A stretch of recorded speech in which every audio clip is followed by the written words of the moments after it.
আমরা বাহির থেকে শুনতেছিলাম, সবাই বলতেছিল যে দেশটা বুঝি মাটির সাথে মিশা গেল, দেশটা বুঝি শেষ। কিন্তু আমার দিলের ভিতরে বিশ্বাস ছিল, আজ থেকে না, অনেক বৎসর থেকে একই কথা আমার দিলে বিশ্বাস ছিল যে এই দেশে কোনো বিপর্যয় হবে না। কিন্তু দুনিয়া বলতেছিল দেশটা দেশটা 16 বৎসরের মধুর স্বাদ এক রাত্রে বুলা যাওয়া, একদিনে বুলা যাওয়া, এটা মিরাকেল ছাড়া কিছু না, খোদাই কুদরত ছাড়া কিছু। আল্লাহর কুদরত এই দেশকে বাঁচানোর জন্য।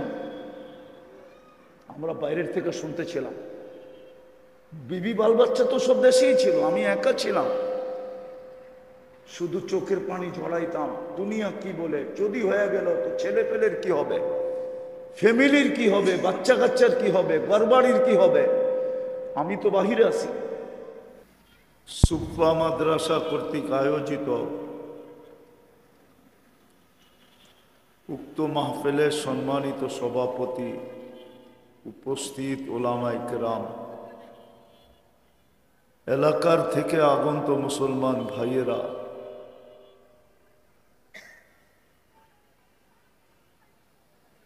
যেই পর্যন্ত লাউড স্পিকারের আওয়াজ পৌঁছতেছে, যদি শোনার সুযোগ থাকে তো পর্দার অন্তরালে মা ও বোনেরা, কোরআন হাদিস থেকে যতটুকুই তেলাওয়াত করলাম, আশা রাখি একই সামনে রেখে কিছু কথা রাখবো। সাথে সাথে সকলের কাছে অনুরোধ, যতটুকু শুনবো, যতক্ষণ শুনবো, পরিপূর্ণ মনোযোগ দিয়া শুনবো। দ্বিতীয় অনুরোধ, পরিবেশটাকে বিলকুল নীরব নিঝুম রেখা শুনবো।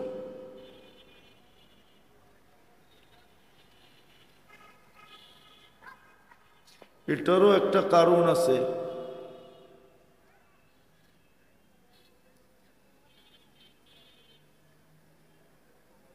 কেননা যাকেই আল্লাহ মুসলমানের ঘরে জন্ম দিয়েছেন, নিজের ইচ্ছায়, নিজের পছন্দে, আমরা কিন্তু মুসলমানের ঘরে নিজের ইচ্ছায় না, নিজের পছন্দে না, নিজের ভালোবাসায় না, নিজের চয়েজে না, স্বয়ং আল্লাহর পছন্দে আমরা মুসলমানের ঘরে। আল্লাহ আমাদেরকে মুসলমানের ঘরে পছন্দ করছেন, নাইলে আল্লাহর কাছে মানুষের অভাব ছিল না। বর্তমান সময়েও 850 কোটি মানুষ, শুধু 250 কোটি মুসলমানের ঘরে, বাকি সব অন্য অন্য ঘরে। বুঝা গেল মুসলমানের ঘরে এটা আমার পছন্দ না, স্বয়ং সৃষ্টিকর্তার পছন্দ।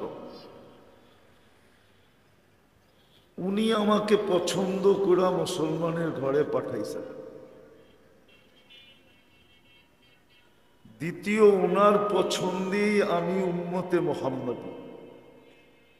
পছন্দ একবার না, পছন্দ 2 বার। একবার পছন্দ করেন নাই,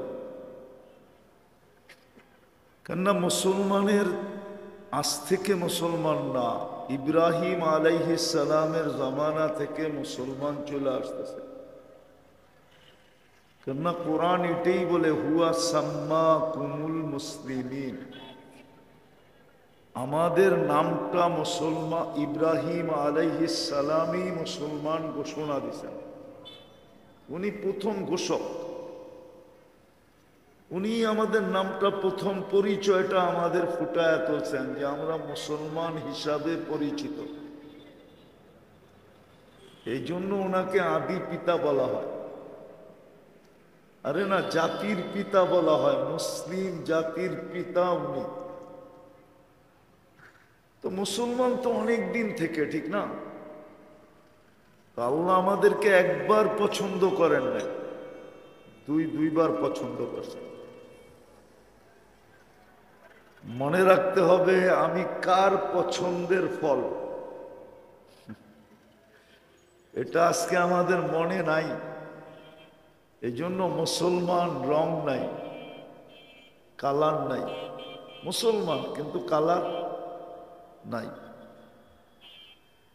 কালার নাই, ইউনিফর্ম নাই, এমনকি পরিচয় পত্রটাও নাই। জিজ্ঞাসা করতে হয় ইউ আর মুসলিম, কোন জায়গায় যে জিজ্ঞাসা করতে হয় তুমি কি মুসলমান, তখন সে বলে হ্যাঁ আমি মুসলমান। বড় দুঃখের বিষয়, কিন্তু ভালো মতে বোঝেন, কাজে দিবে, কথা লম্বাও হবে না। আমি কিন্তু আল্লাহর পছন্দের ফল। আল্লাহ আমাকে পছন্দ করছেন, এই জন্য মানুষ প্রিয় পাত্র হওয়ার জন্য কত ধরনের চাল চালে। দলের কাছে, ব্যক্তির কাছে, প্রতিষ্ঠানের কাছে, ঠিক না? কি মনে হয় বুঝাইতে পারতেছি না?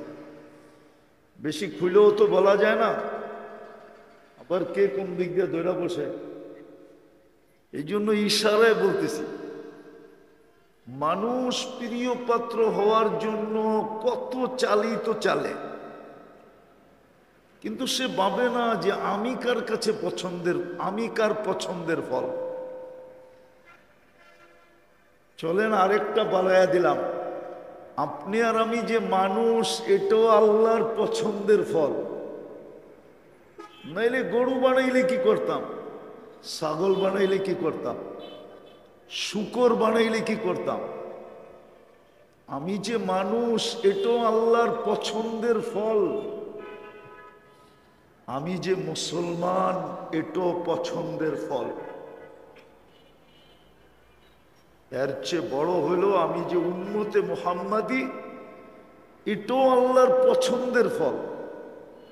আল্লাহ পছন্দ করছেন বিদায় আপনি আর আমি উম্মতে মুহাম্মাদি, নাইলে আপনি উম্মতে মুহাম্মাদি হতে পারতেন না। সমগ্র উম্মতের মানব জাতির ভিতরে আপনি আপনার ক্রেডিট দেখাইতে পারবেন কোরআন দিয়া। আপনার কাছে ক্রেডিট আছে, ক্রেডিট কার্ড আছে, কুনতুম খয়রা উম্মাহ, এটা কোরআন আপনাকে আমাকে ক্রেডিট কার্ড দিছে। ১.৫ লক্ষ উম্মতের সামনে আপনি ক্রেডিট কার্ড শো করতে পারেন, দেখ আমি কার উম্মত। শুধু উম্মতের কাছে না, সারা সৃষ্টির কাছে আপনি ক্রেডিট কার্ড শো করতে পারেন যে দেখ আমি কার উম্মত, দেখ। হ্যাঁ, আপনি আমার কথা বুঝতেছেন না, গভীরভাবে চিন্তা করলে বুঝবেন। মানুষ একটুতেই পরিচয় পত্র বাড়ি করে দেয়, দেখ আমি কেটা, ঠিক না? ও তো পরিচয় পত্র বাড়ি করলে এই দেশে বাড়ি করতে পারবে, এই বাউন্ডারির বাহিরে ওর পরিচয়ের পত্রের কোনো দাম নাই, ঠিক না? হ্যাঁ, দাম আছে নাকি? হ্যাঁ, আবার তো কথা অন্যদিকে চলে যাবে। আমি চিনি বাংলাদেশে এরকম লোক, ডিগলার দেওয়া যায় নাই, অথচ এই দেশের বিশাল বড় পদে পদস্থ, কিন্তু ডিগলার দেওয়া যায় নাই। নিজের মতো চলে গেছে, ওই দেশের ইমিগ্রেশন 5 ঘন্টা বয়া দিছে, সব আগে যাচাই বাছাই করি, তারপরে তোকে গ্রিন সিগন্যাল দিব, বয়ে থাক। কিন্তু তো বাংলাদেশ এয়ারপোর্টে নামলে পুরো এয়ারপোর্ট খেপা যায়, কোনো ডিগলার দেওয়া যায় না। ঊর্ধ্বতম কর্মকর্তাদেরকে বাহিরে গেলে ডিক্লারেশন দেওয়া যেতে হয়, এটা সরকারি ল, সব দুনিয়ার ল আছে এটা।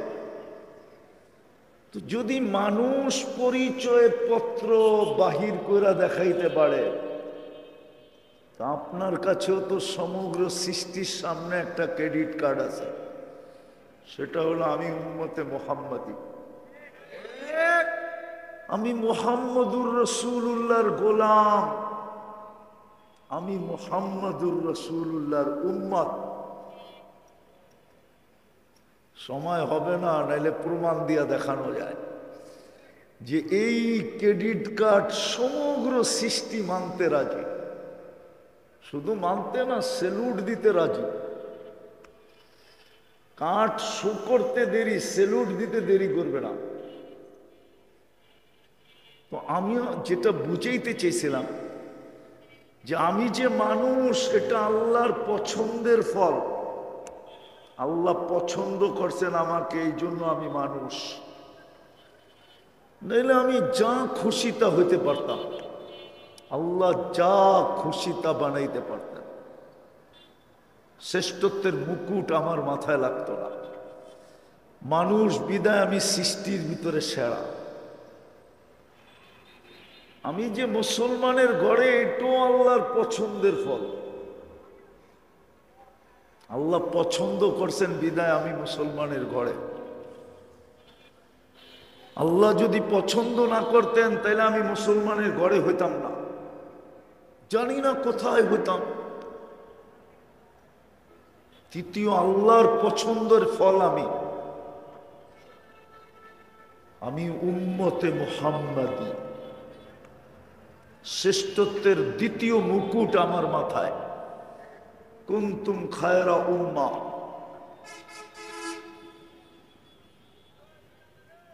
কুনতুম খায়রা উম্মাহ, যেই কার্ড কিয়ামতের দিন একা চলবে। কিয়ামতের দিন একটা কার্ডই আল্লাহর কাছে সবচেয়ে বেশি গ্রহণযোগ্য কার্ড হবে, সেটা হবে উম্মতে মুহাম্মাদির কার্ড। এই জন্য উলামা মানবে না। এই জন্যই উম্মতকে আল্লাহ কোরআনে ইঙ্গিত দিছে, সুহাদা আলান নাস। তোদের কার্ড চলবে বিদেই তো আমি কিয়ামতের দিন তোদেরকে রাজ সাক্ষী হিসাবে আমার পাশে দাঁড় করাবো। আমরা কিয়ামতের মাঠের রাজ সাক্ষী। কি? আমরা কিয়ামতের মাঠের রাজ সাক্ষী। দুনিয়ায়ও আছে, রাজ সাক্ষী হইলে শাস্তি কইমা যায়। কি শাস্তি? শাস্তি শাস্তি শাস্তি রাজ সাক্ষী হইলে কি হয়? শাস্তি। আমরাও কিয়ামতের মাঠের রাজ সাক্ষী।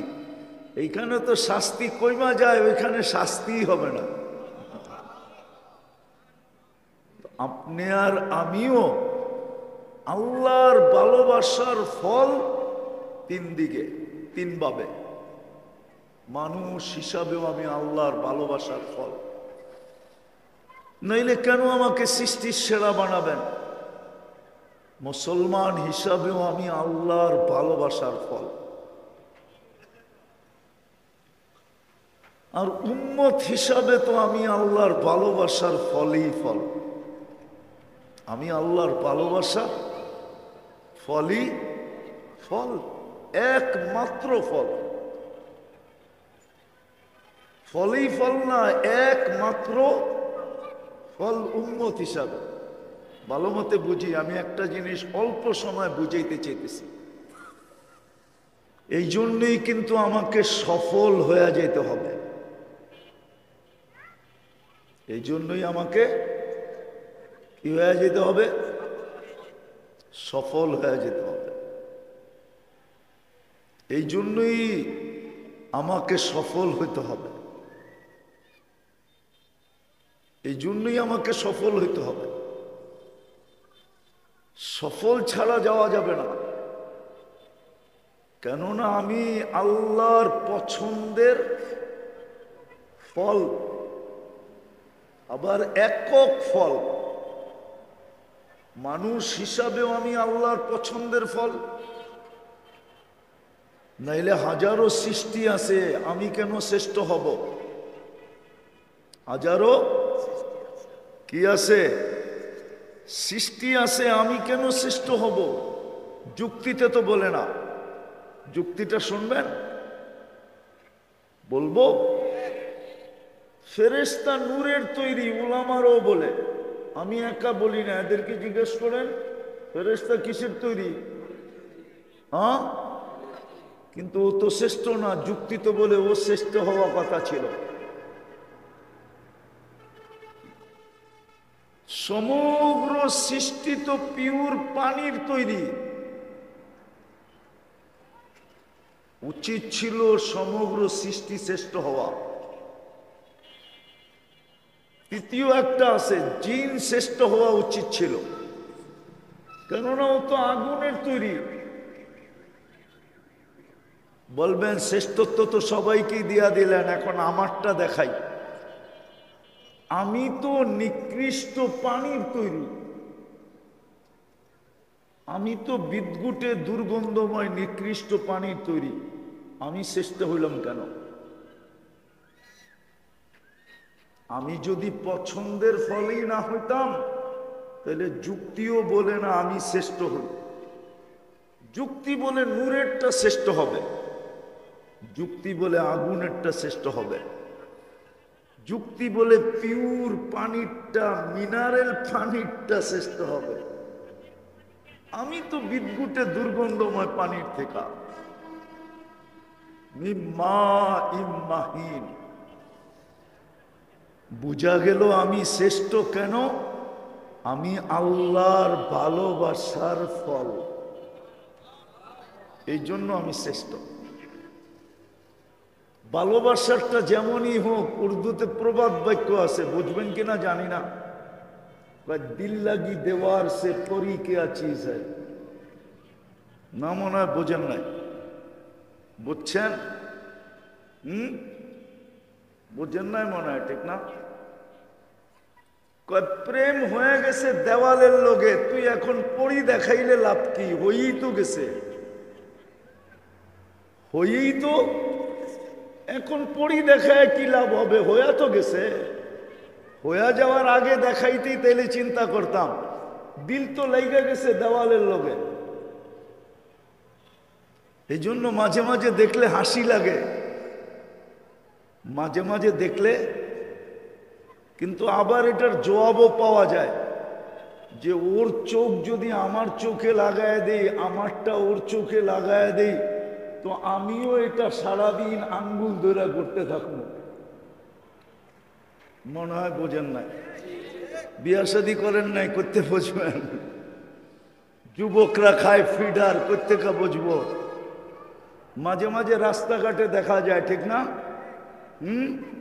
কি মনে হয় বোঝেন নাই? তখন বোঝা যায় যে দিল লেগে গেছে, কি করব? ওই যে মজনুরে যে জিজ্ঞাসা করছে, তুই এত বড় পাগল কি লেগা? লাইলি তো সুন্দরী না, ও তো কাইলা। কয়েদিকে আয়, তো আসছে তো জ্যাবের থেকে ছুরি বের করছে, কয়েদিকে আয়, আমার দুটা খুলা তোর মধ্যে লাগায় দিমু, তোর দুটা খুলা আমার মধ্যে লাগায় দিমু, তাইলে তুই বুঝবি লাইলি সুন্দর না কালা।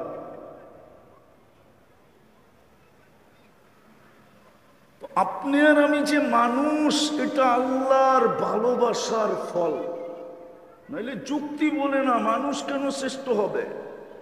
এটা তো নিকৃষ্ট পানির থেকে তৈরি, মিম্মা ইম্মাহিন। আমি তো কোরআন দিতেছি, বানায় তো বলতেছি না। সবচেয়ে নিকৃষ্ট পানির তৈরি মানুষ, কিন্তু আল্লাহ বলে নিকৃষ্ট হইলে পানির হইলে কি হবে, আর ওটা নূরের হইলে কি হবে? এটা তো ভালোবাসার ফল। কিন্তু বুঝলো না মানুষ, বুঝলো না। দোষ আমারও আছে, আমিও বুঝাইতে পারলাম না। জাদু তো জানি না, তাইলে তো বুঝাইয়া দিতাম, কমসে কম আমার জাতিকে বুঝাইয়া দিতাম। মানুষ আল্লাহর হওয়া আল্লাহর ভালোবাসার ফল, আর মুসলমান হওয়াও আল্লাহর ভালোবাসার ফল। কোরআনে ইঙ্গিত আছে, মাইয়ুরিদিল্লাহু আইয়াহদিয়াহু ইয়াশরাহ সাদরাহু লিল ইসলাম।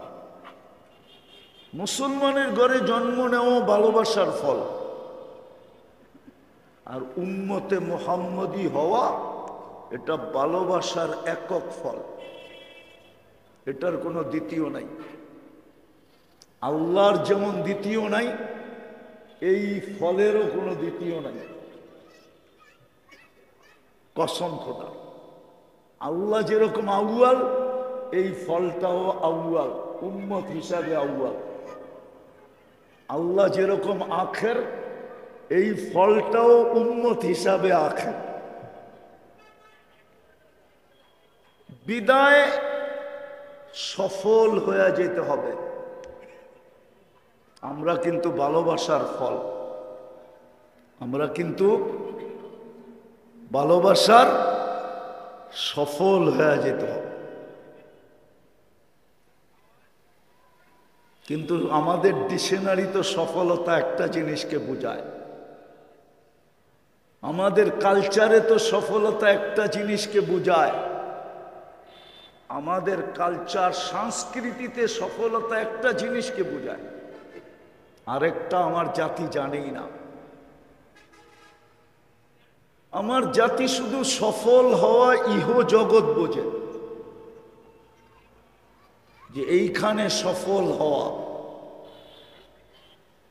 এই জন্যই ডেলি শত ফুলের মালা তৈরি হয়, শত না হাজারও তৈরি হয় বাংলাদেশে।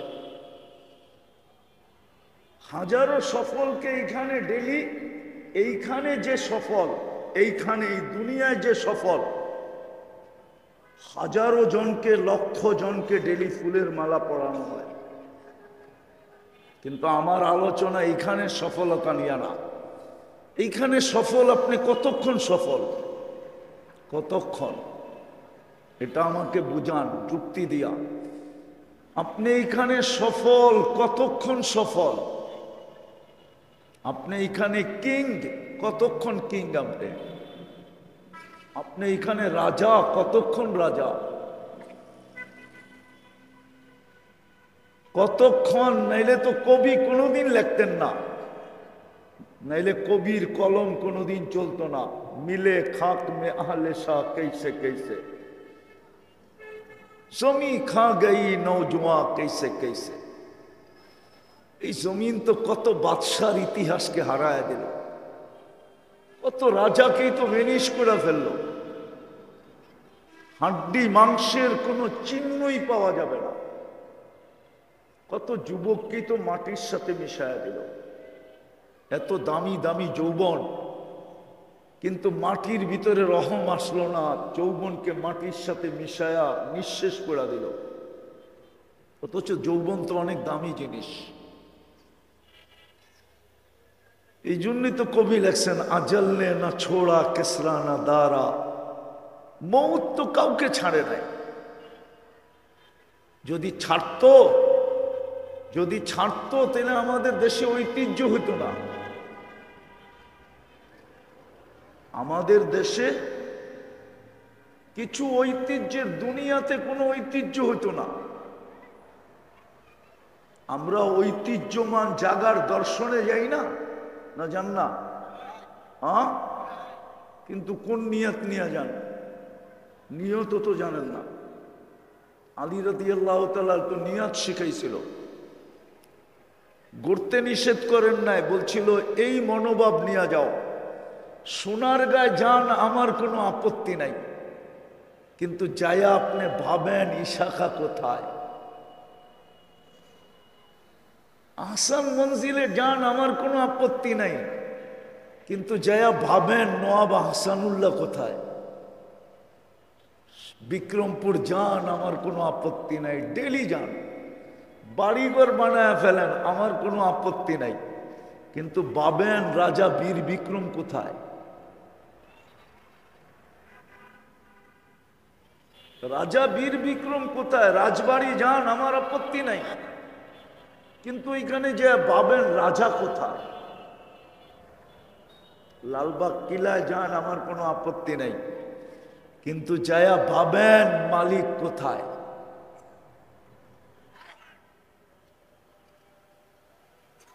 আমরা তো ওই নিয়তে যাই না। আলী রাদিয়াল্লাহু তাআলা আনহু তো বলছিলেন, সিরু ফি দিয়ারিহিম, যাও পুরান পুরান ঐতিহ্যগুলা খুঁটা খুঁটা দেখো। সিরু ফি দিয়ারিহিম অনদুর ফি আসারিহিম, যাও ঘোরো, ওদের নিদর্শনগুলা খুঁটা খুঁটা দেখো, তারপরে মনে মনে বলো আইনা হাল্লু, ঐতিহ্য তো আছে, তোমরা কোথায়?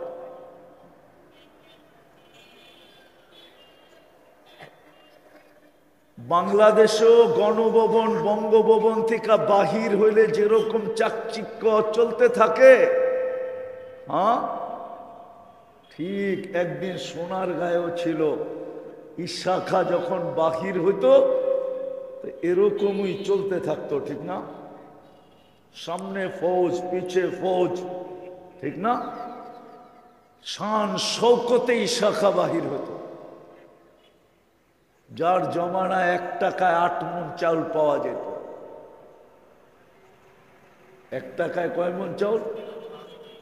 হুজুরে হাসে, তো ছোটবেলা পড়ে আসছি, ও তো স্কুলের জমানায় পড়ে রেখে আসছি। 1 টাকায় 8 মণ চাউল পাওয়া যেত। 1 টাকা যার কাছে আসে ফ্যামিলির 1 বৎসরের চাউল একদিনে কিনা নিয়ে আসতো। কিন্তু ইশাখা কই? কবি এই জন্যই বলছেন মৌত কাউকে ছাড়ে নাই, শুধু ঐতিহ্য বানায় দিয়া গেছে। परा रह गया यही ठाट सारा, बचपन ने तुझे बरसू खिलाया, जवानी ने मजनू बनाया, बुढ़ापे आके फिर क्या क्या सताया। যুবকরা একটু বাবক না, বাচ্চাকালে লুঙ্গি মাথায় নিয়ে ঘুরলেও কেউ কিছু বলতো না, ঠিক না? হ্যাঁ হ্যাঁ, সত্য তো। পড়তে না পারলে কান্দে লটকায় রাখতো, ঠিক না? হ্যাঁ, সদরঘাটও খোলা, কমলাপুরও খোলা, কেউ কিচ্ছু বলতো না, ঠিক না? মায়ও সকালবেলা বলতো লুঙ্গি পড়ায় ঘুমাই পড়াইলাম, তোর লুঙ্গি কই, তুই কই, বিছনা ভিজা কেন, ঠিক না? কিন্তু যৌবন যখন আসলো তো মাতাল হয়ে গেল। ওই মানুষটাকেই দেখেন যখন বুড়া হয়ে যায় তো উঠলে বসতে পারে না, বসলে উঠতে পারে না। কবি এটাই বলছে बचपन ने बरसों खिलाया, जवानी ने मजनू बनाया, बुढ़ापे आके फिर क्या क्या सताया, मौत तेरा कर देगी बिल्कुल सफाया। মৃত্যু আসতে দেরি, বেনিশ হতে দেরি হবে না, সব কিছু মিটায়া দেওয়া যাবে। किंतु तुझे दुल्हा के रहूं सबसे आला, हो जीनत निराली हो फैशन निराला, यूं ही जिया करता है क्या मरने वाला, तुझे हुस्न जाहिर ने धोखे में डाला, जगह जी लगाने का दुनिया नहीं है, ये इबरत की चाह है तमाशा नहीं है। তারপরেই কোরআন চিৎকার দিছে আফা হাসিবতুম আন্নামা খালাকনাকুম আবাস। আল্লাহ বলে তুই আমার ভালোবাসার ফল বা ফুল সফল হয়ে আসতে হবে, এটাই দাবি, আর কিচ্ছু দাবি না। কিন্তু আমাদের ডিকশনারিতে তো সফলতা এটাকেই বলে, এই জগতে সফল হওয়া, অল্প বয়সে হওয়া, অল্প দিনে হওয়া, রাত কোটিপতি হওয়া। আমার ডিকশনারি এটা কি সফলতা বলে? রাত কোটিপতি হয়ে যাওয়া। আমার সমাজ এটা কি সফলতা বোঝে?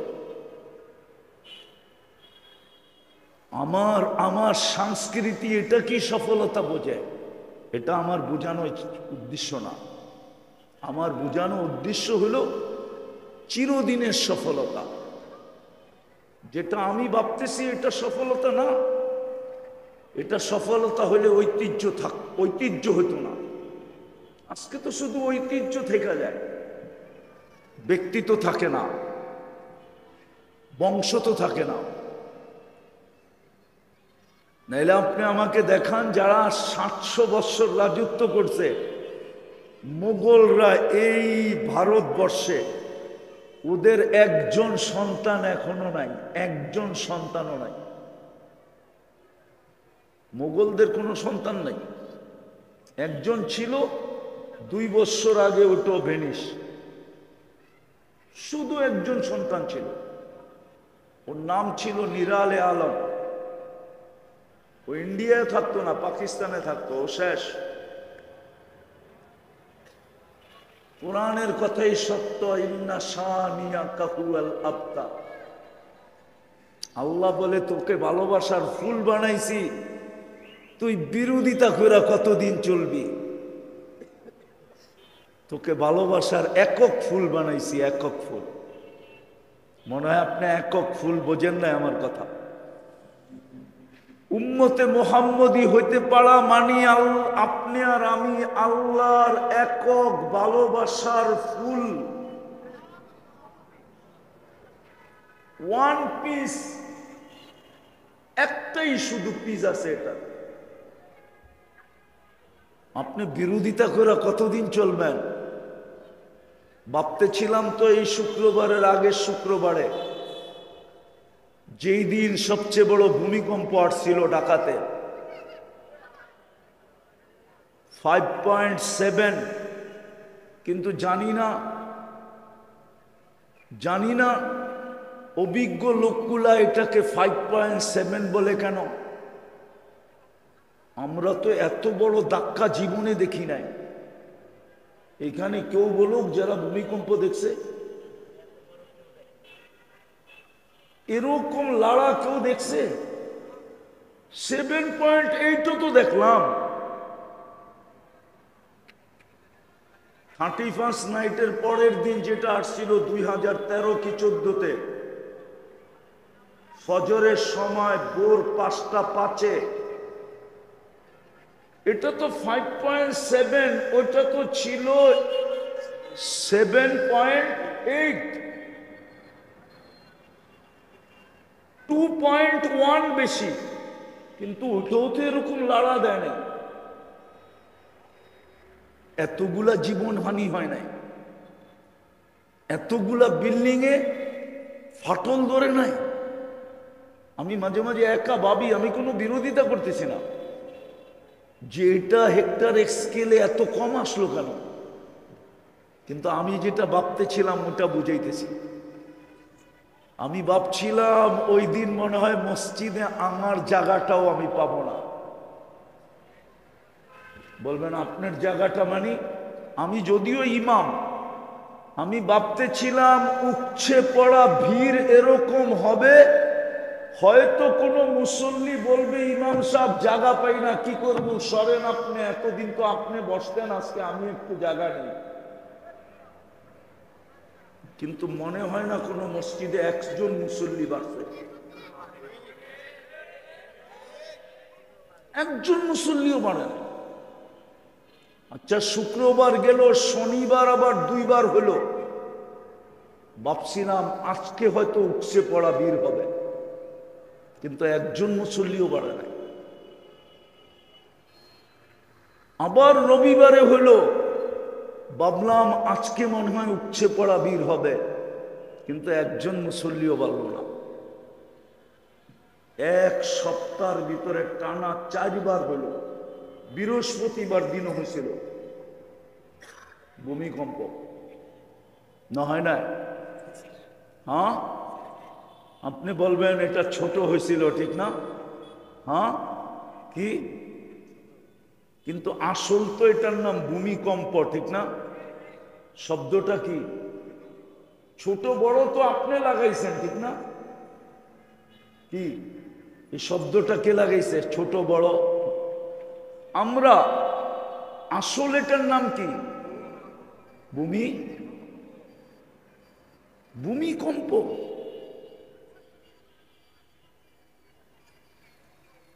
$7.8 আসলো, একজন মানুষ মারা গেল না। একটা টিনের ঘরের থেকে একটা টিন পর্যন্ত খসলো না। 5.7 আইসা এতগুলা লোক নিয়ে গেল, এতগুলা বাড়ি এফেক্টেড হইল, তাইলে বোঝা গেল চাবি উপরে। বোঝা গেল চাবি চাবি, মিটার, অ্যাক্সেলেটার। অ্যাক্সেলেটার বোঝেন? গাড়ির অ্যাক্সেলেটারে চাপ দিলেই গাড়ি বাগে, সামনের দিকে দৌড়ায়, অ্যাক্সেলেটার উপরে। তো আমি যেটা বুঝাইতেছিলাম, ভালো মতে বোঝেন, আপনি আর আমি কিন্তু আল্লাহর ভালোবাসার ফুল ফল, ফুলও ফলও। কেননা ফুল হইলেই তো ফল হয়, ফুল না হইলে তো হয় নাকি? হ্যাঁ, ফল আগে আসে ফুল পরে আসে না, আগে ফুল আসে? তাহলে আল্লাহর ভালোবাসার ফুলও আমি ফলও আমি, সফল হয়ে যেতে হবে। কসম খোদার, সফল হয়ে যেতে হবে, সফল হয়ে যেতে হবে। আপনি যখন ফুল, আপনি যখন ফল, তো আপনাকে সফল হয়ে যেতে হবে। সফল এই দুনিয়ার সফলতা না, চিরদিনের সফল হয়ে যেতে হবে, চিরদিনের, চিরদিনের সফল।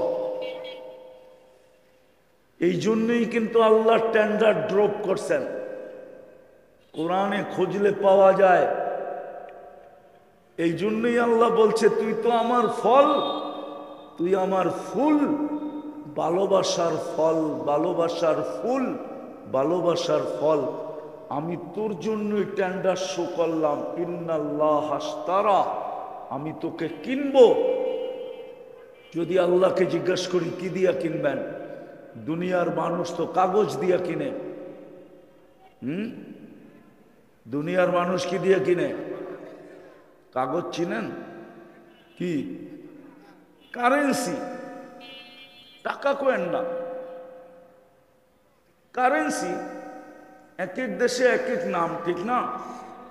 আর ছাপের পার্থক্য, ঠিক না? নামের পার্থক্য আর কি এর পার্থক্য? ছাপের পার্থক্য। আমেরিকা ছাপ দিলে নাম হয় ডলার,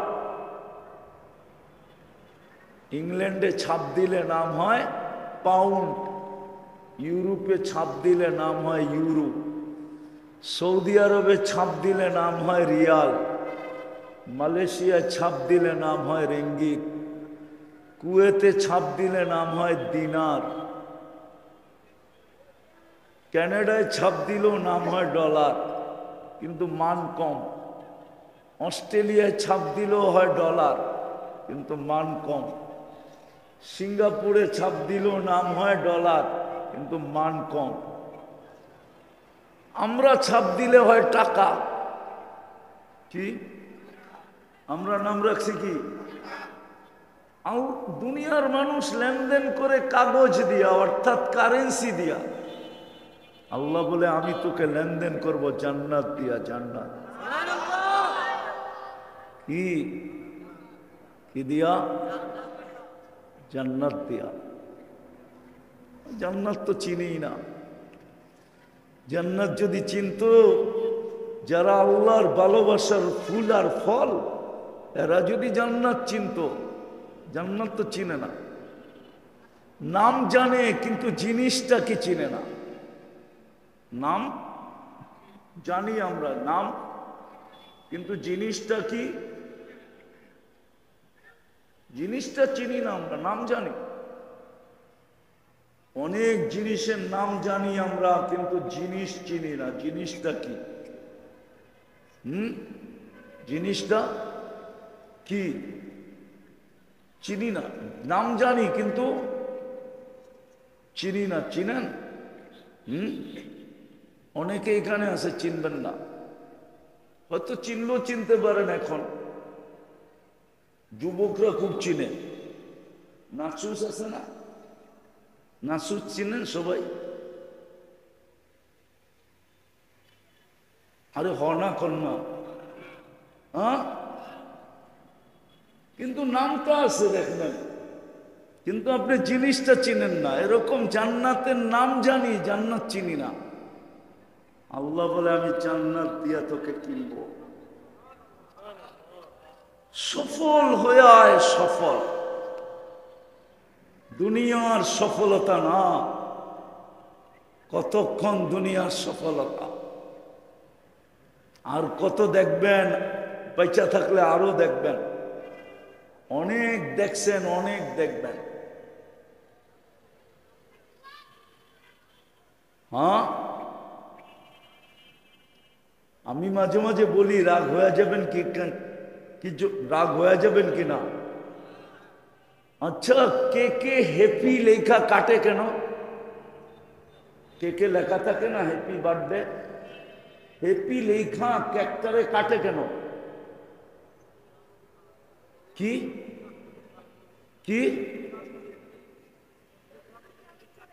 কেন কাটে? এটারে কাইটা টুকরা টুকরা করে কেন? হ্যাঁ,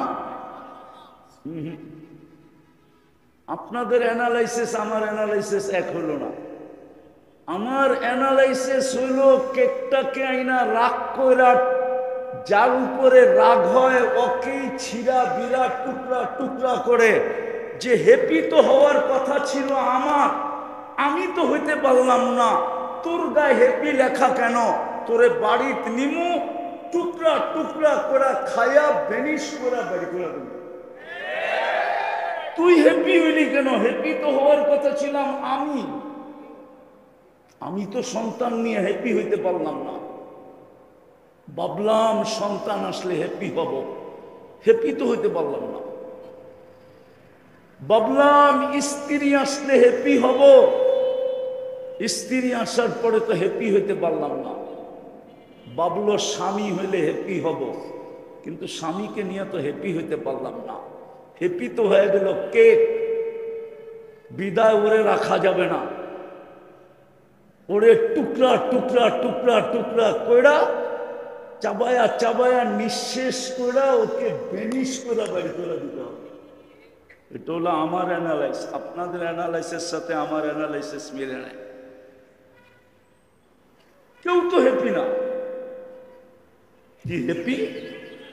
হ্যাঁ বলেন, হ্যাপি? হ্যাপি? আজ বুঝবি না, বুঝবি কাল। যুবকরা তো বুঝে না, খালি ফুল দেয় 14 তারিখে। আজ বুঝবি না, বুঝবি কাল, কপাল থাবড়াবি আর মারবি গাল। এরা তো বুঝে না, এরা 14 তারিখে ফুল দিতেই থাকে, স্যাকও খাইতে থাকে, ফুলও দিতে থাকে, আর একজন আরেকজনকে প্রবাদ বাক্য বলতে থাকে, একবার না পারিলে দেখো শতবার। কি হলো, 5 বছর না গেল, আরো 5 বছর দেখ না, দিতে থাক, হোটেলে খাওয়াইতে থাক, পার্সেল পাঠাইতে থাক, কলিজা ভুনা কইরা দরকার হইলে পাঠায় দেয়, তোরটা তোরটা বাইর কইরা ভুনা কইরা পাঠায় দেয়। তারপরও দেখ আই ডট ডট ইউ লেখা পাঠাই কিনা, ঠিক না? বুঝবা যুবক, আজ বুঝবা না, বুঝবা কাল। কপাল থাবড়াইবার গাল মারবা গাই, সত্য এটাই। আর নাইলে আমি তো বলি, আমার দুনিয়া ঘুরার অভিজ্ঞতায় বলতেছি আমি, আমার মুসলিম সমাজের যুবক যদি যুবক যৌবন ধরে রাখত, তাইলে অচিরই একটা দিন আসতো যে যুবক যৌবন এক্সপোর্ট হইতো, যৌবন যৌবন এক্সপোর্ট হইতো। মিডিয়া আমার কথা যাইতেছে, যৌবন এক্সপোর্ট হইতো। যেই দেশে যাওয়ার জন্য আমাদের 50-50 লাখ টাকা দিতে হয়, 30-30 লাখ টাকা দিতে হয়, আর বিভিন্ন স্টেশনে মাসের পর মাস বসা থেকে নির্যাতনের শিকার হতে হয়, হইতো না? ওরা আইসা আমাদের দেশে বলতো, মুসলিম সমাজে বলতো, বাড়ি আমার, গাড়ি আমার, টাকা আমার, পয়সা আমার, আমার দেশে যৌবন নাই, তোর কাছে যৌবন আছে, আমার সাথে চল, তুই আমার সাথে শুধু এনজয় করবি, তোর কিচ্ছু লাগবে না, চল। কসম খোদা। কিন্তু আমি তো এই যুবকদেরকে বুঝাইতে পারতেছি না, ওরা তো যৌবন মাটিতে মিশিয়ে দিতেছে। হয়তো মাদক দিয়া, না হয় ইন্টারনেট দিয়া। হয়তো মাদক দিয়া যৌবন মাটিতে মিশাইয়া দিতেছে, আর নাইলে ইন্টারনেটে আসক্ত হয়ে যৌবন মাটিতে মিশাইয়া দিতেছে। ইন্টারনেটে আসক্ত হইয়া ওরা যৌবন মাটিতে মিশাইয়া দিতেছে। এই জন্যই তো দেখবেন হারবালের দোকান বাড়তেছে, হারবালের কোম্পানি বাড়তেছে। অনলাইনে হারবাল সবচেয়ে বেশি বিক্রি হইতেছে। না হুজুরে হাসে, হুজুর তো অনলাইন বোঝেও না, দেখাও না, করতে বুঝবো কর, দেখেও না বুঝেও না, কোথেকে হুজুররা বুঝবো? সবচেয়ে বেশি হারবাল বিক্রি হইতেছে এখন অনলাইনে। কারণ এটি যুবকের যৌবন মাটিতে মিশা যাইতেছে, হয়তো মাদক, না হয় ইন্টারনেট। মাদক খাইতে হয় না, মাদক কয়েকদিন ছুইলেই যৌবন চলে যায়, শুধু ছুইলে। চ্যালেঞ্জ আমার সাথে, দুনিয়ার যে আমার সাথে এই চ্যালেঞ্জ নিতে চাবে আমি রাজি। আমি ওকে দিয়ে 15 দিন মাদক শুধু ছোয়াবো, খাবে না, ছুইব, নাড়াচাড়া করবো। 15 দিন পরে টেস্ট করে দেখবে ওর পয়েন্ট কমে গেছে, কসম খোদা। কেননা আল্লাহ আল্লাহর রসুলের 100% লানত এই মাদকের সাথে। আমার কাছে প্রমাণ আছে। আরাফার থেকে যখন হাজিরা মুজদালিফায় আসে, তো একটা জায়গার ভিতরে গাড়িও দ্রুত চলে, মানুষও দৌড়ায়া পার হয়। আল্লাহর রসুল সাহাবাদেরকে বলছিল দৌড়ায়া পার হোক। বলছে কেন? বলছে 1000 বছর আগে আল্লাহর লানত এখানে পড়ছিল, দ্রুত গতিতে পার হও, নাইলে তোমাদেরও ছোঁয়া লেগে যেতে পারে। ওয়াদিয়ে মুহাসসার, ওলামা জানে কি জানে না জানি না, বুখারীতে আছে, প্রত্যেক হাদিসের কিতাবে আছে, কিতাবুল হজের ভিতরে লেখা আছে ওয়াদিয়ে মুহাসসার।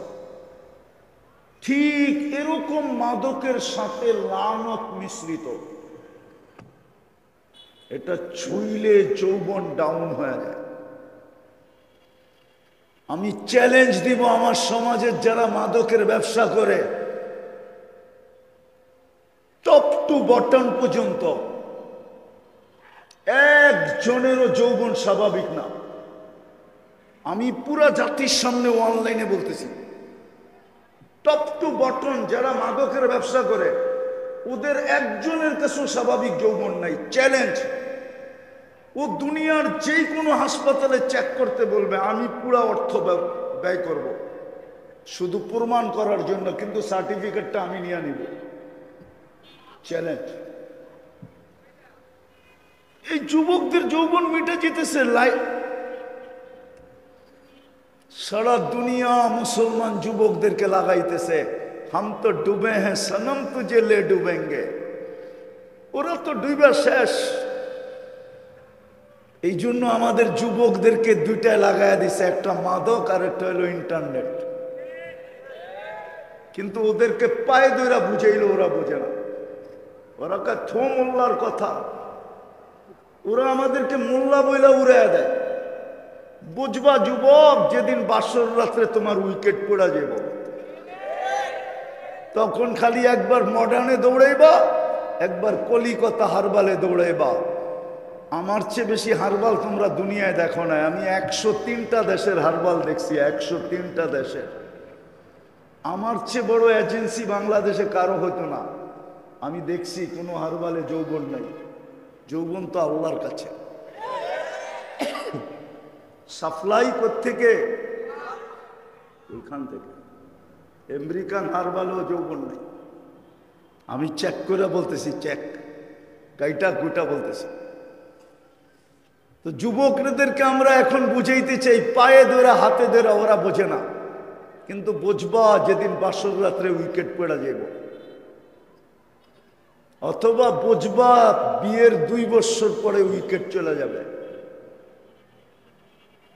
তুমি ক্যাচ আউট হয়ে যাইবা। ক্যাচ আউট, রান আউট হইতে হবে না, তুমি ক্যাচ আউট হয়ে যাবা, রান করার আগে আউট হয়ে যাবা।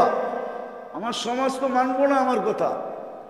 এই জন্যই তো বাংলাদেশে পরকীয়ার তুফান চলতেছে। আমাদের যুবতীরা যেইভাবে ইন্টারনেটের আসক্ত হইতেছে, কুড়িতেই বুড়ি হয়ে যাবে। বাংলা একটা প্রবাদ বাক্য আছে না, কুড়িতে বুড়ি, কুড়িতেই বুড়ি হয়ে যাবে। কুড়িতে বুড়ি।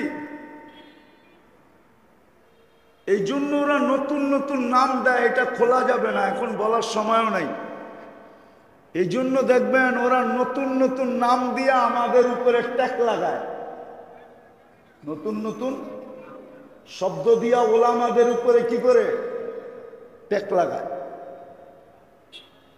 ওলামাদের উপরে ট্যাগ লাগায় দেয়। আমরা বুঝি তুমি যে বুড়ি হয়ে গেছো, এটা বুঝি, কুড়িতেই বুড়ি। তুমি যতই ট্যাগ লাগাও, টেস্ট করাইলে এটাই বাইর হবে যে তুমি কুড়িতে বুড়ি।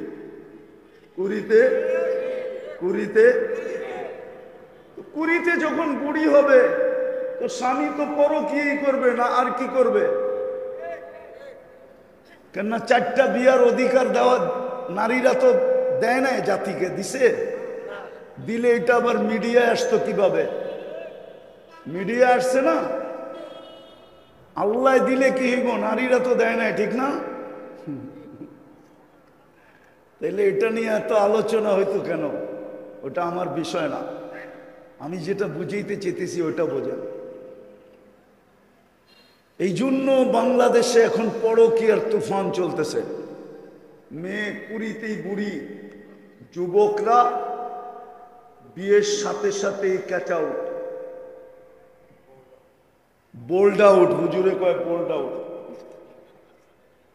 বোল্ড আউট হয়ে গেছে। যার কারণে দুনো দিকেই পরকীয়া চলতেছে। তো যেটা বুঝাইতেছিলাম, আপনি আর আমি কিন্তু আল্লাহর ভালোবাসার ফুলও এবং ফল, 3 দিক দিয়া বিদায় সফল হয়ে যেতে হবে। কি হয়া কি হয়া কি হয়া সফল হওয়ার জন্যই আপনার পিছনে সার্ভিস, সফল হওয়ার জন্যই আপনার আমার পিছনে 24 ঘন্টা সার্ভিস দিতেছেন আল্লাহ। 24 ঘন্টা শুধু সার্ভিস দিতেছেন না, সুরক্ষা দিতেছেন। সার্ভিস প্লাস সুরক্ষা। আপনি সারাদিন কাট্টা বক্ষণ করেন? হ্যাঁ হ্যাঁ বলেন, সারাদিন আল্লাহ আল্লাহ কতটুকু করেন? এই মজমা একজনও নাই যে ডেলি নির্জনে বসে 100 বার আল্লাহ আল্লাহ আল্লাহ আল্লাহ বলে ডাকে। বলেন কেউ থাকলে বলেন যে আমি আছি, ডেলি আমার অভ্যাস। খাওয়া না হইলেও চলবে, পানি না হইলেও চলবে, গোসল না হইলেও চলবে, কিন্তু আমি ডেলি 100 বার আল্লাহ আল্লাহ বলি। এক যুবক বলুক ডেলি 1 বার আল্লাহ বলে মনের থেকে। কি আপনার পিছনে সার্ভিস দেন না? চোখে পড়ে না? দেখায় দিব। যদি অক্সিজেন কিনতে হইতো এই পানির দামে 30 টাকা লিটার যাত্রাবাড়ির মানুষ, তাইলে ডেলি 16,500 টাকা বিল দিতে হইতো, শুধু 30 টাকা লিটার হিসাবে। বলেন যদি ডেলি 16,500 টাকা অক্সিজেনের বিলই হইতো, তা আপনি বাংলো বাড়ি বানাইতেন কি দিয়া? কাপড় কিনতেন কি দিয়া? বিয়ে করতেন কিভাবে? বাচ্চা কাচ্চা হইতো কিভাবে? আপনি পালতেন কিভাবে? কতটুকু শ্রম দিতে হইতো? বলেন, আমরা ডেলি 550 লিটার অক্সিজেন নেই, ইন্টু 30, 16,500 টাকা দিল। এই সেবা কে দেয়? হ্যাঁ, বিনা পয়সায় নিতেছে। বুঝে তো আসতো, যদি জিব্বা সাত চেক করে না দিত। আল্লাহ তো চিনলাম না। একটু আগে আমি উপরে বৈশা বৈশা বলতেছিলাম, কি একটা জ্বর আছে না, ডেঙ্গু, কি কয়টায় মশায় কামড়ায়? হ্যাঁ, আপনার এই উন্নত বিজ্ঞান রে বলেন তো, একটা মানুষকে সামনে রেখা, একটা ডেঙ্গু মশাকে সামনে রেখা পার্সেন্টেজ বাইর করে দিতে। চলেন এইখানেও কিছু শিক্ষিত লোক হবে, বলেন আপনাদের বিজ্ঞানকে, যে একটা ডেঙ্গু মশা একদিকে রাখবা কম্পিউটারে, আর একটা মানুষ রাখবা, তুমি পার্সেন্টেজ বাইর করে দাও, মানুষের তুলনায় ডেঙ্গু মশাটার পার্সেন্টেজ কত? এখানে যদি কোনো শিক্ষিত লোক থাকে তাহলে বলেন। বিজ্ঞানের কাছে পার্সেন্টেজ বাইর করার মতো কোনো মেশিন এখনো আসে নাই। কম্পিউটারের ভিতরে ওই সংখ্যা নাই, ও পার্সেন্টেজ বাইর করতে পারবে না। ও তো হাসি দিবে, বলবে মোল্লার মাথা খারাপ হয়ে গেছে, পাবনা লয়া যাও। এই ক্ষুদ্র মশা একটা 60 কেজি মানুষের সামনে, এটা আবার পার্সেন্টেজ হয় কি করে? তাইলে এতটুক একটা মশায় কামড় দিয়া ওরে হাসপাতালের বেডের ভিতরে চিৎ করে ফালায় রাখলো কি করে? এটার নামই তো আল্লাহ, এটার নামই তো, এটা যিনি করছেন ওনার নামই কি? আল্লাহ নিজের পাওয়ার দেখাইছেন, দেখ আমার পাওয়ার। কিন্তু একবারও তো আল্লাহ বলে না। তো সারাদিন সেবা, সারাদিন সুরক্ষা। হায় হায়, আজকে সূর্য ঢাকা শহরে বলতে বলতে ডুবছে, লান আউদ ফি হায়াতিকা আবাদা।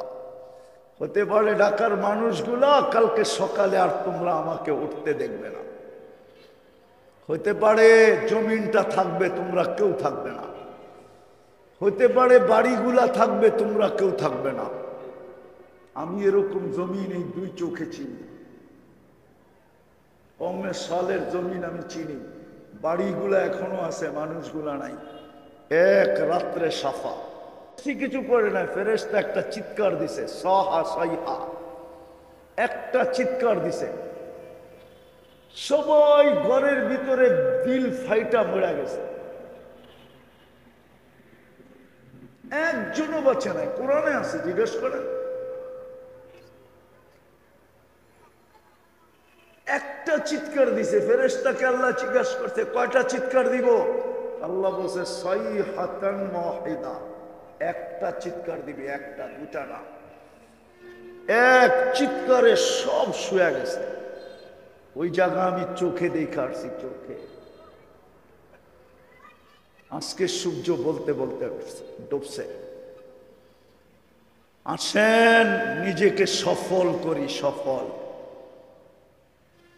ওই সফল করার জন্যই আল্লাহ শ্রেণী বানাইছেন, শ্রেণী। কয়েকটা শ্রেণী, দুনিয়াতে সফলতারও শ্রেণী আছে। আল্লাহ কয়েকটা শ্রেণী বানাইছেন যে সফল কে কে হবে। উলামাদের থেকে শিখি, এই মাদ্রাসাটা ওইটারই একটা অংশ। এই মাদ্রাসাগুলা ওইটারই একটা অংশ। আমি হয়তো থাকবো না, মরা যাব, কিন্তু হয়তো একদিন আমার ডায়লগ আমার জাতি ব্যবহার করবে। আমার বিশ্বাস যে বাংলাদেশ নড়ে চড়ে পড়ে না। কি নড়ে চড়ে পড়ে না? আর না পড়ারও কারণ আছে। এতটুক জায়গার ভিতরে দুনিয়াতে এত মসজিদ দুনিয়ার কোথাও নেই। আপনি বলবেন ইন্দোনেশিয়ায় আছে, বাংলাদেশের ডাবল মসজিদ। আপনি ইন্দোনেশিয়া চিনেন না, আমার চেয়ে বেশি চিনেন না। আমি 8 বার গেছি ইন্দোনেশিয়া, 8 বার। এরকম কোনো প্রদেশ নাই আমি না গেছি। 17,800 দ্বীপ কত? 55% দ্বীপে ওইখানে মানুষ বাস করে, 45% দ্বীপে কোনো মানুষ বাস করে না, এমনি পড়ে আছে। চলেন নৌকা লয়া যায় দখল করি।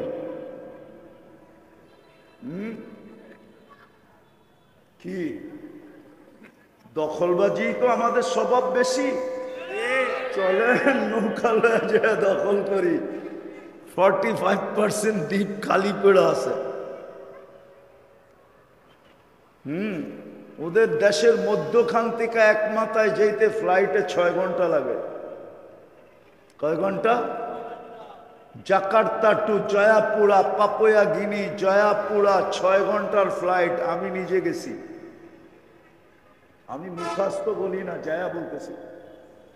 কিন্তু বাংলাদেশের মতো এতটুক জায়গায় এরকম ঘন মসজিদ দুনিয়ার কোথাও নাই। ঠিক মক্তব মাদ্রাসাও দুনিয়ার কোথাও নাই। দ্বিতীয় অপশন। তৃতীয়, বাংলাদেশের মতো আলেম ওলামা আল্লাহওয়ালা এতটুক ছোট জায়গার ভিতরে দুনিয়ায় কোথাও নাই। চতুর্থটা বলবো, এরকম মাটিতে লেপটি মেয়েরা বৈশা আল্লাহ আল্লাহ রসুলের কথা শোনার দৃশ্য দুনিয়ার কোথাও নাই। কসম খোদার, দুনিয়ার কোথাও নাই, এই দৃশ্য নাই। এরকম মাটিতে লেপটি মেয়েরা বৈশা শোনা, তাও শীতের দিন, ঘন্টার পর ঘন্টা। এই দৃশ্য দুনিয়ার কোথাও নাই। আমি দেখা বলতেছি, চোখে দেখা। আমি 103 দেশে পাই নাই। যখন 103 দেশে পাই নাই, বাকি যেই দেশগুলো আছে ওটা তো প্রশ্নই ওঠে না। আমি তো বাছা বাছা 103 দেশ বলতেছি, বাছা বাছা। আমি তো 7 মহাদেশ ঘুরা বলতেছি। এই দৃশ্য দুনিয়ার কোথাও নেই। এটা একটা আধ্যাত্মিক প্রোটেকশন।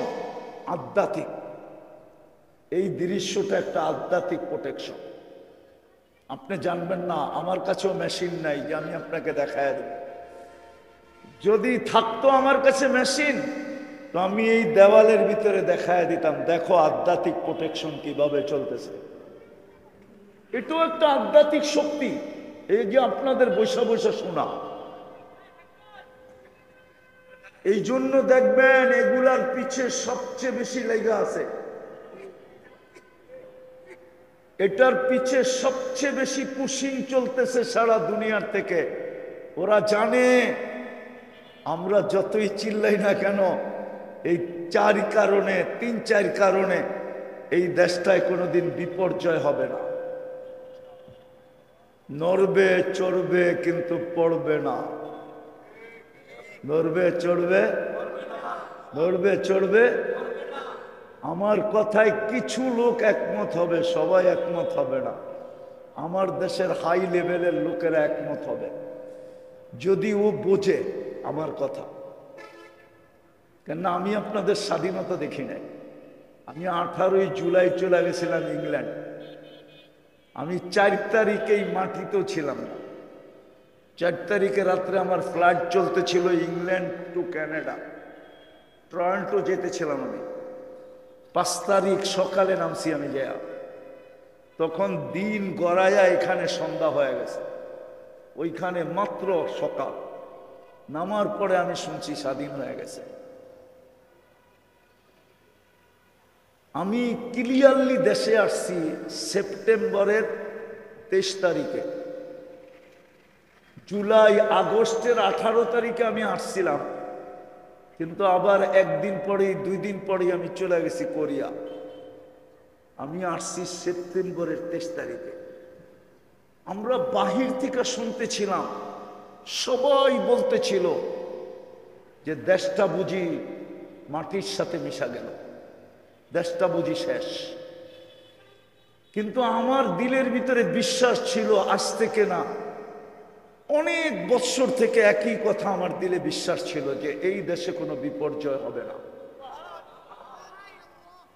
কিন্তু দুনিয়া বলতেছিল দেশটা দেশটা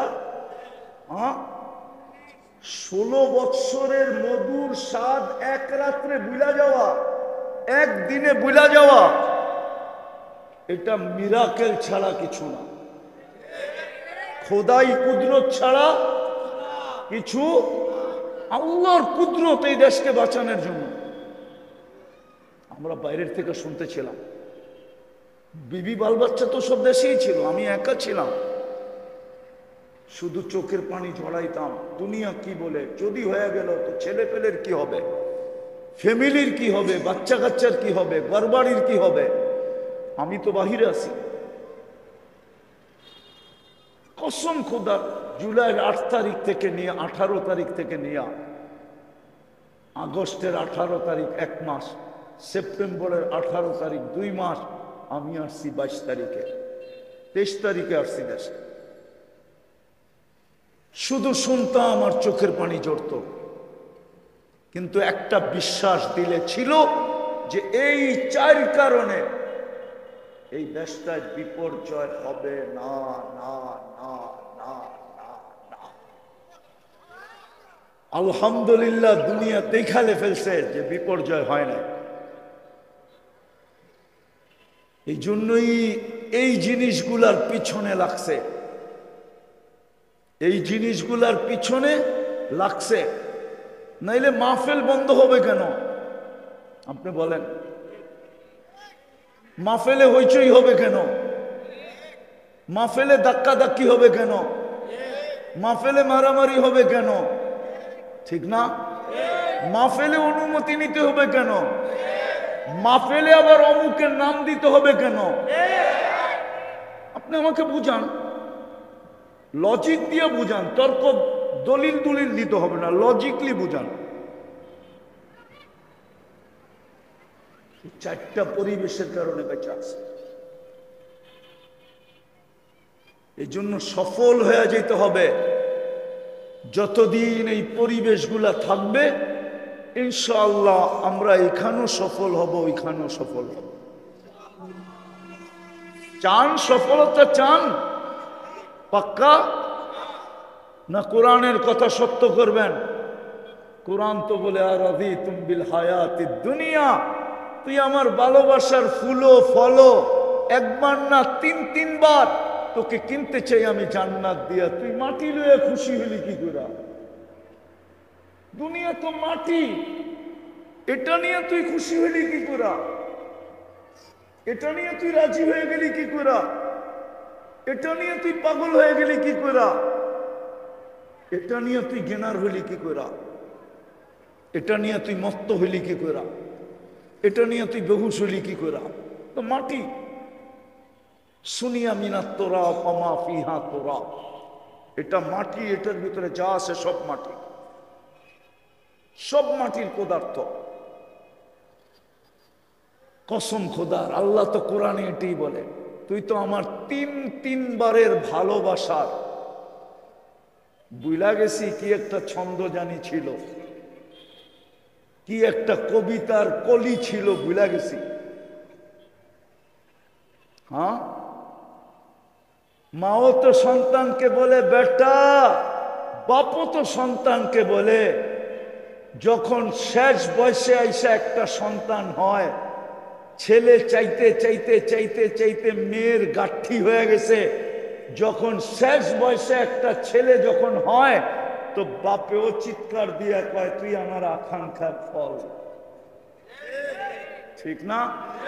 হ্যাঁ হ্যাঁ, বাচ্চা হয় না, হয় না, হয় না, হয় না, হয় না, হয় না, বুড়া বয়সে যখন হয়ে যায়, তো মাও বলে তুই আমার মাতৃত্বের প্রমাণ, নাইলে আমি মা ছিলাম কি ছিলাম না দুনিয়া জানতো না, তোর কারণে আমি প্রমাণ পাইলাম যে আমি মা। আমি নারী, নারীত্বের ফল তুই আমাকে দিলি। মাও ছেলের গালে চুমা খায়, আল্লাহ তো বলে তুই আমার ভালোবাসার ফল। চান সফল হইতে, তাহলে আজকে প্রথম তওবা করতে হবে। পারবেন? কে কে রাজি? তাহলে বলেন আল্লাহ অতীত থেকে তওবা করলাম। বলেন বলেন মনের থেকে বলেন। নামান দুটা কাম করতে পারবেন? পারবেন? কোনো কঠিন না, টাকা খরচ হবে না। যখনই ঘুমাইতে যাবেন, বসা হোক শুয়া হোক, উজুর সাথে হোক উজু ছাড়া হোক, হাত উঠায়া হোক বা শুধু মুখটাকে ব্যবহার করা হোক, বিছনায় যায় বলবেন আল্লাহ, আল্লাহর কাছে মাপ চায়া ঘুমাইবেন। পারবেন? হ্যাঁ, কি চায়া ঘুমাবেন? কি চায়া? কি চায়া? বলবেন আল্লাহ মাপ করে দেন। এটুক বলে ঘুমায় না। কঠিন? আরবিতে না পারলে বাংলায় বলেন, বাংলায়ও যদি না পারেন তো ইংলিশে বললেন আল্লাহ সরি, বলে ঘুমায়। কসম খোদার, হাসার জন্য না, কন্টিনিউ করতে থাকেন। আপনিই দেখবেন আপনাকে কি জাদু শিখায় গেলাম, কি ম্যাজিক শিখাইলাম, আপনি নিজের চোখে দেখবেন ইনশাআল্লাহ। আমার আল্লাহর উপরে 100% আল্লাহর উপরে বিশ্বাস আছে। যুবকরা ছুটা ছুটা আসে, বিদায় দেখতেছি দূর দূর থেকে ছুটা ছুটা আসে, ফোনে বিরক্ত করতে থাকে, হুজুর আপনাকে না বললে মনটা ঠান্ডা হবে না, এই জন্য আপনাকে 10 বার ফোন দিলাম। কি ম্যাজিক শিখায় গেলেন? করতেছি হুজুর, আল্লাহ দেখাইতেছে, দেখতেছে, কসম। কেউ কেউ তো দূর দূর থেকে এসে ফজরের পরে আমাকে পাবে, ফজর নামাজ পড়লে পাবে, নাইলে পাবে না। আমার মসজিদে এসা ফজর পড়ে, আর ফজরের পরে এসা বলে হুজুর মনের কথাটা বলতে ছুটা চলে আসছি। কি শিখাইলেন? কি করতেছি? আল্লাহ কি দেখাইতেছে। আপনিও খুশ হয়ে যাবেন, করবেন। সর্বশেষ আজকের থেকে নামাজ ছাড়ব না, ওয়াদা। আর একটা অনুরোধ আপনাদের কাছে, এই পরিবেশগুলো টিকা থাকবে যদি আসল ফ্যাক্টরি টিকা থাকে। 4টা বললাম না, মসজিদ, মাদ্রাসা, আলেম ওলামা, আল্লাহওয়ালা আর এই কোরআনী মাহফিল, 4টা টিকা থাকবে যদি একটা টিকা থাকে, সেটা হলো এই মাদ্রাসা মক্তবগুলা যদি টিকা থাকে।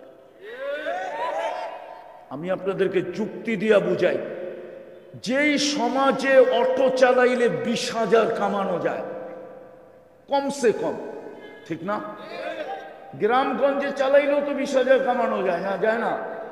হ্যাঁ, আল্লাহ জানে কয়েকদিন পরে 18 কোটির চেয়ে বেশি অটো হয়ে যায় কিনা, যেই হারে হওয়া শুরু হয়েছে। ওই তো আমরাও তো চিন্তা করতেছি গাড়ি গুড়ি ছেড়ে দিয়ে অটো দিয়ে চলবো, কেননা লাগায় দিলেও তো কিছু কওয়া যায় না, উল্টা ফাফল লয়, রাস্তায় নামলে লাগবই। কিছু কইলে জনগণ ছুটে চলে আসে, কেন কইলেন? তো আমিও চিন্তা করতেছি, এই পর্যন্ত বহুতবার লাগছে, এখন চিন্তা করতেছি একটা অটোই সাজায় সুজায় ওইটাই ব্যবহার করব। লাগায় দিলেও সমস্যা নাই, লাগলেও সমস্যা নাই, ঠিক না? আমিও যদি কাউরে লাগায় দেই তো সাপোর্টার পামো, লাগবই, জান, ঠিক না?